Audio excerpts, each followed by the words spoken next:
So tomorrow actually marks 3 months since Ontario had our first case of COVID-19. And of course, today the reality is very different.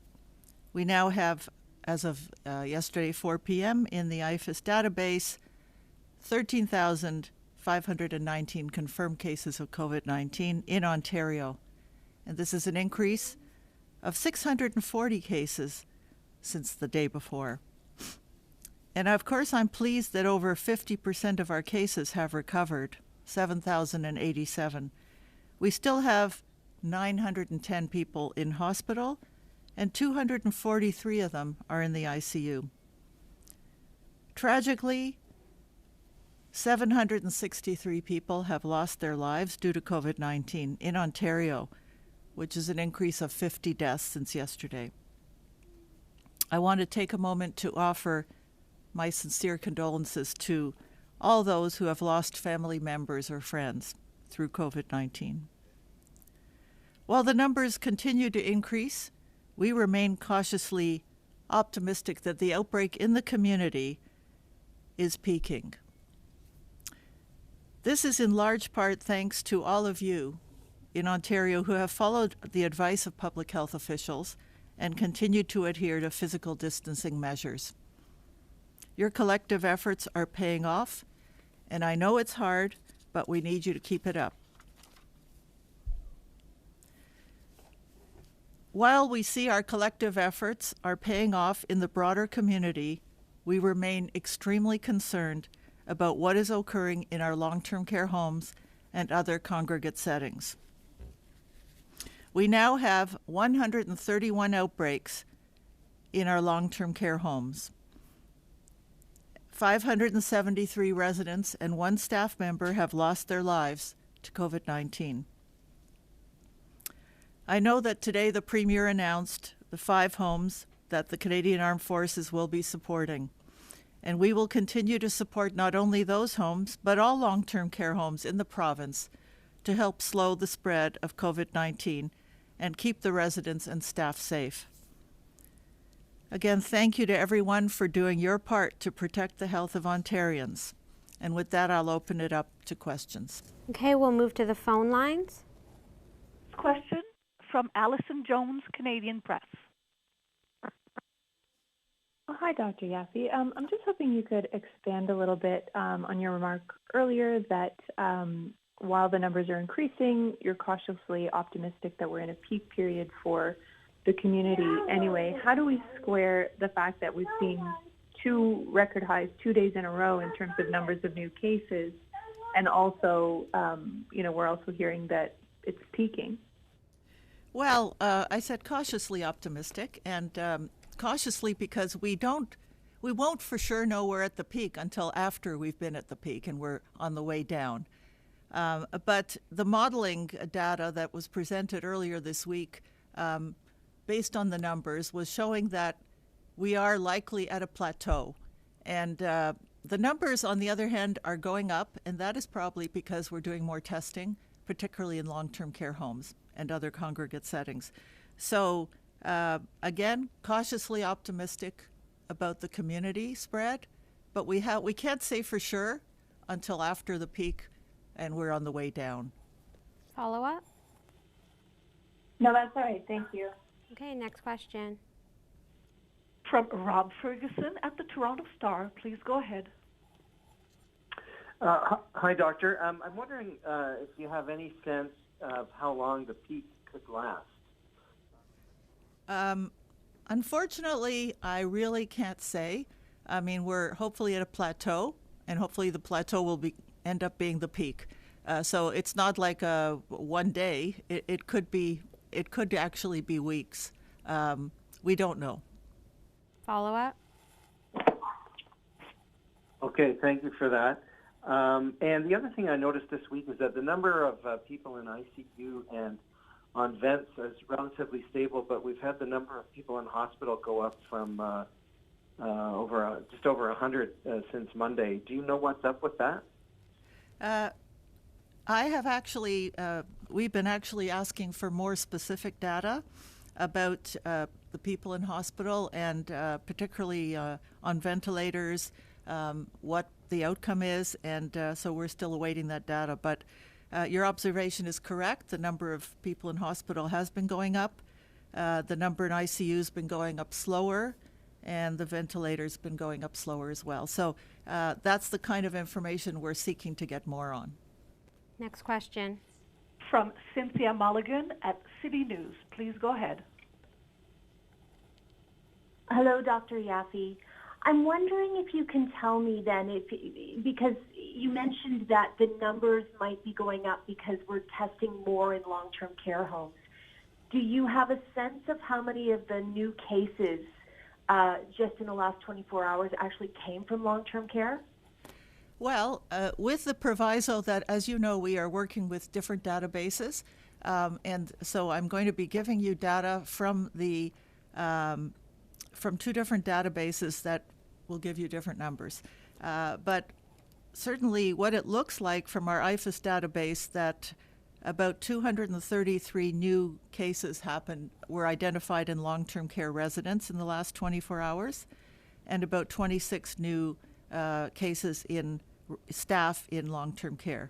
So that would give us about 259 new cases in long-term care out of the 640.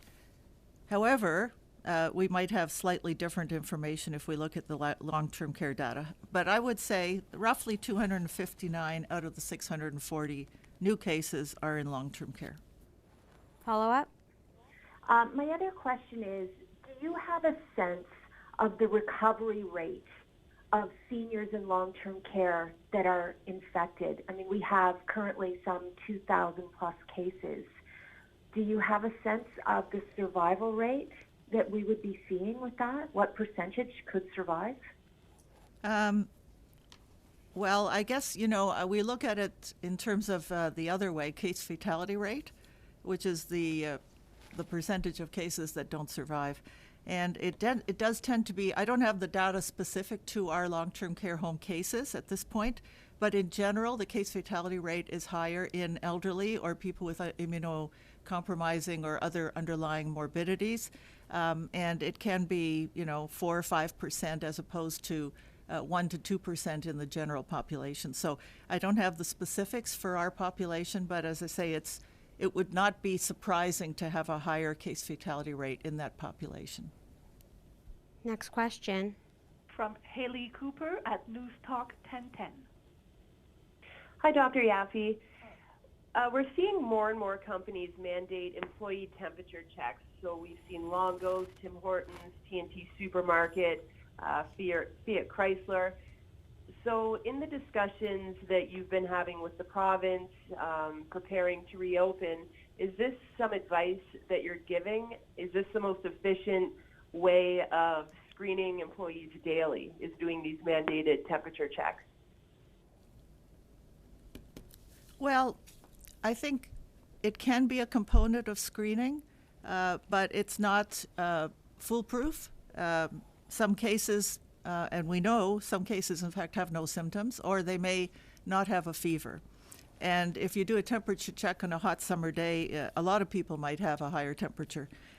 So it's not going to be the be-all and end-all. It might be a component of screening. I think screening is, again, just one component as well. We need to look at physical distancing and hand washing, access to hand washing, and lots of other kinds of measures that we would put into place to reduce the spread of COVID-19. Follow up? And so my follow-up, you mentioned physical distancing and hand washing, and we've discussed these mandated temperature checks. What else could we see companies mandate of employees in the near future and perhaps even longer as we see this province reopen?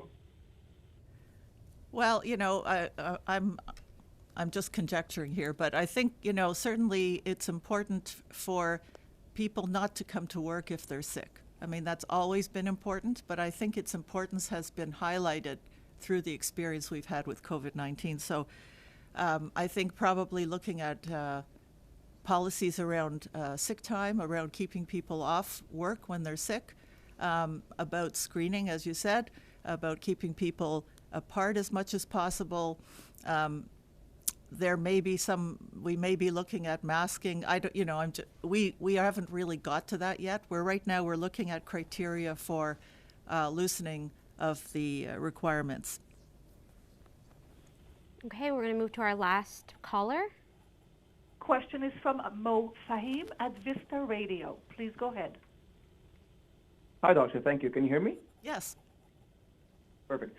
So my question is, how many of today's announced deaths were reported from long-term care homes?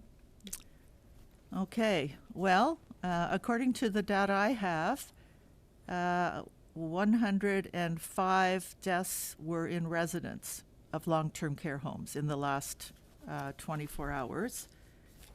So, on the other hand, the other database says there's only been 50 deaths since yesterday. So, somewhere between 50 and 105.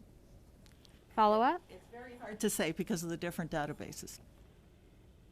Okay, this is going to be our last question. I guess my follow-up question: when do you expect to not see that rift between the databases? Is that something that's being worked on, or is that something that's just we're going to have to deal with until we're done?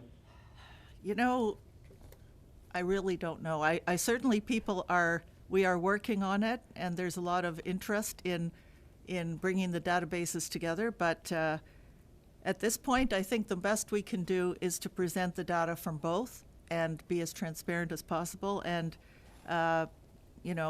go with it. We're trying, but I don't know if we'll be able to put them together or not. Okay, looks like another caller has dropped in. Next question. From Colin DeMello at CTV News. Please go ahead. Hi, Dr. Yaffe. So I just wanted to pick up where the previous caller had left off. So in terms of the data right now, I mean, we're being told, okay, well, there's, one set of data coming from long-term care, another set of data coming from IFIS. So in terms of the total number of deaths currently in the province, what number are you going by? Are you going by the IFIS number, or are you also adding in the number from long-term care? Because they seem to be well ahead of IFIS. You're correct. We are actually using IFIS because IFIS is the database that public health units use, and it's what we call an epidemiological database. So it has a lot of information about the cases, about their potential exposures, their demographics, their contacts, and so on. Whereas the long-term care database is an administrative database, and it basically gives numbers. And it serves the purpose that the Ministry of Long-Term Care requires, but doesn't give us the epidemiological information. Okay, follow up? Thank you. IFIS seems to be, in some cases, several days behind the Ministry of Long-Term Care. I'm not sure if you know why IFIS and the information and data they have is so far delayed, and what confidence do you actually have in the system that is giving you a clear indication of COVID-19 in the province right now? Well, no system is perfect, and we know each system has its strengths and weaknesses. In terms of deaths, actually we've been talking about the differences, and I'll start with the Ministry of Long-Term Care data on deaths. We are not sure about what case definition they're using in terms of, are they counting people who died with or of COVID-19, or are they also counting other people who died? So that's one issue on that side.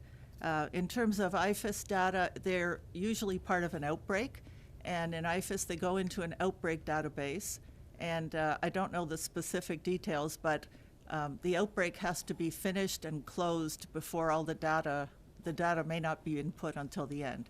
So that's just a vagary of the system, the way the instructions are made. So we may end up with a backlog that eventually will be reflected in the data when the outbreaks are done and resolved. So that all sounds very, administrative and easily fixed. But it isn't that easily fixed, and we're working on it. And I think it's just the most important thing to recognize is that there probably are more deaths in long-term care than we're reflecting in IFIS, And there may be as many as the long-term care database is showing, or there might be slightly less. And regardless of the numbers, we know it's a serious problem, and public health units are working very hard to, with their long-term care homes, with Public Health Ontario, with the local hospitals, and with others, to do everything we can to prevent and control the spread of this infection with this very high-risk population. Okay, thanks everyone.